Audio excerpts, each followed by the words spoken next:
Welcome back to the podcast, everyone. We're diving deep into the Philadelphia Eagles offseason, which, let's be honest, started a lot earlier than anyone in Philly wanted.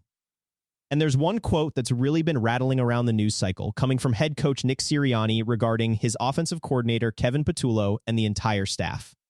He said, and I quote, "There will be time to evaluate everything." Elena, what's your immediate reaction to that kind of statement, especially after the season the Eagles just had? My immediate reaction, James, it's the only thing he can say. I mean, after that epic collapse, that historic nosedive the Eagles took from being 10-1 to barely limping into the playoffs and getting completely dismantled, evaluate everything isn't just a cliche, it's a necessity. Fans are demanding it, and frankly, the performance on the field demanded it.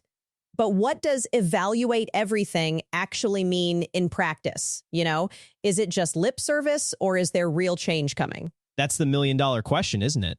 On one hand, it's the professional corporate answer you give.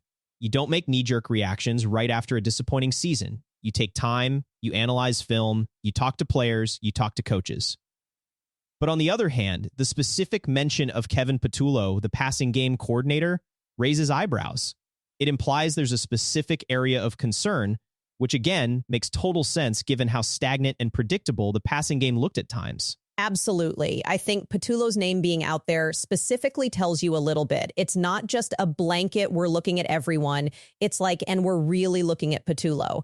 His role as passing game coordinator became super scrutinized as Jalen Hurts' numbers dipped and the passing concepts felt so vanilla. You know, there were so many times it felt like they couldn't get anything going through the air, even with two elite receivers like A.J. Brown and Devonta Smith. Right. And it's not just the passing game stats themselves, but the way they were losing, the efficiency, the ability to make adjustments mid-game or even quarter to quarter.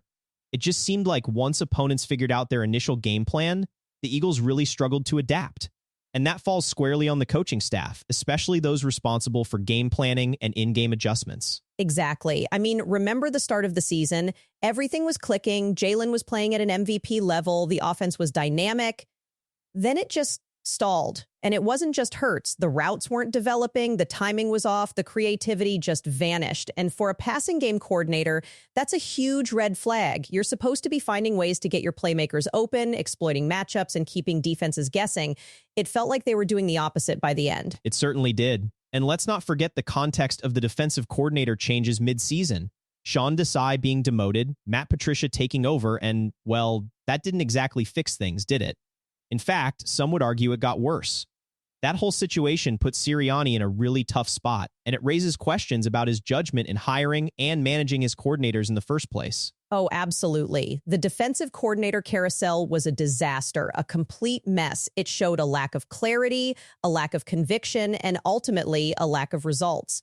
If you're going to make a change, you need it to be for the better, and that just wasn't the case. And now you look at the offensive side, and it's like, is Patullo next? Is there a similar situation brewing where they're trying to figure out if this is the right guy to be running a significant part of their offense? It seems that way. And when Sirianni says everyone else on his coaching staff, it's not just Patullo. It's the offensive line coach, the receivers coach, the QB coach. Every single position coach, special teams coach is under the microscope. And that's fair. That's how it should be in a results-driven business like the NFL. But it also speaks to the larger issue and rests like his who is truly in charge of the offense's identity and direction. Is it Sirianni, or is he delegating too much? That's a really good point, James, because Sirianni is an offensive-minded coach, right? He came up through that side of the ball. So if the offense is struggling with basic concepts and creativity, some of that has to fall on him too. It can't all just be outsourced to his coordinators. If his vision isn't translating or if his hires aren't executing that vision, then he has to take some accountability there as well. The evaluate everything should probably include a look in the mirror for Nick himself. Absolutely. And I think he knows that. When a coach says evaluate everything, it's implicitly acknowledging that his own performance as a manager and leader of the staff is also being evaluated, even if not explicitly stated by ownership. Howie Roseman and Jeffrey Lurie are certainly looking at the big picture. They invested heavily in this team, and to see them fall apart like that, especially after a Super Bowl appearance just a year prior, is unacceptable. It's beyond unacceptable. It's baffling. And I think for fans, it's almost insulting. Like, how do you go from being one of the most dominant teams in the league to looking completely lost in such a short period of time?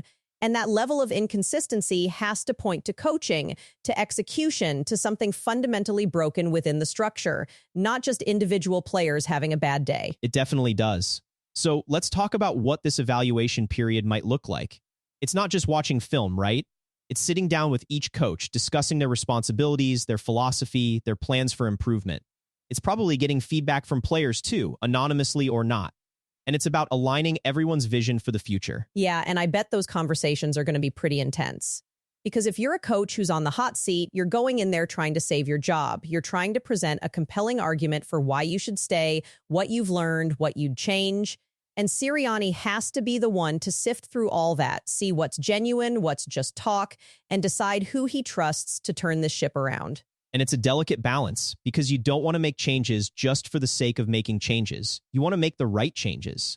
If you fire Patullo, who do you bring in? Do they fit the existing offensive scheme, or do you want to evolve it? Do you want to bring in someone who challenges Sirianni's philosophy, or someone who's more of a yes man? These are critical strategic decisions. That's the thing. Sirianni's biggest challenge isn't just identifying the problems, it's finding the solutions and bringing in the right people. And after the defensive coordinator debacle, his track record for hiring and managing his top assistants isn't looking great right now. So the pressure is really on him to nail these next personnel decisions, particularly on the coaching staff. Exactly. And let's remember the context for Sirianni himself. He's still a relatively young head coach. He had a Super Bowl appearance, a great regular season before this collapse, so there's definitely goodwill there. But that goodwill only stretches so far when the team looks this disorganized and ineffective for half a season.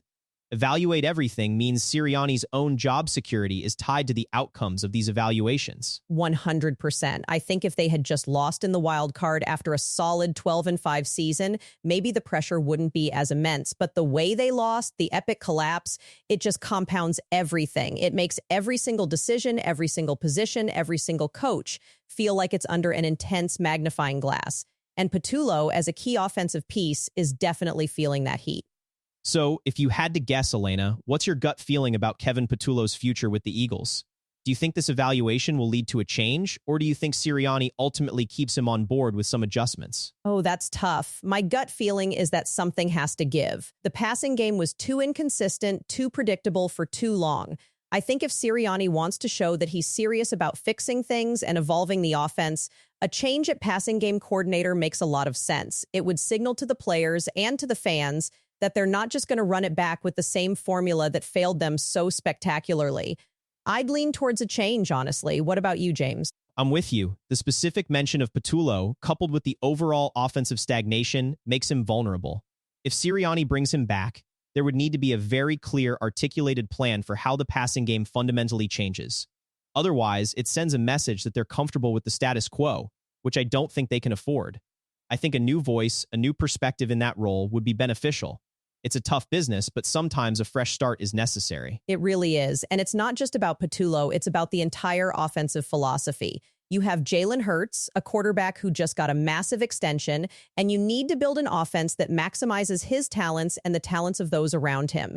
If the current scheme or the current coaching staff can't do that consistently, then changes are inevitable. You can't waste a talent like Hurts with an underperforming system. Exactly. The clock is ticking, and the window for this core group of players is right now.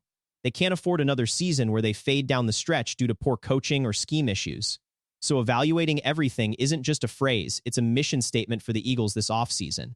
And the decisions made in the coming weeks will tell us a lot about the direction of the franchise. I couldn't agree more. It's a pivotal offseason for Sirianni and the Eagles. The evaluations have to be thorough, they have to be honest, and they have to lead to meaningful action.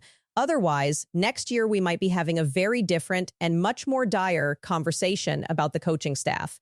Thanks for breaking it down with me, James. Always a pleasure, Elena, and thank you all for tuning in. We'll be keeping a close eye on all the Eagles' coaching moves, and we'll bring you all the updates as they happen. Until next time, take care.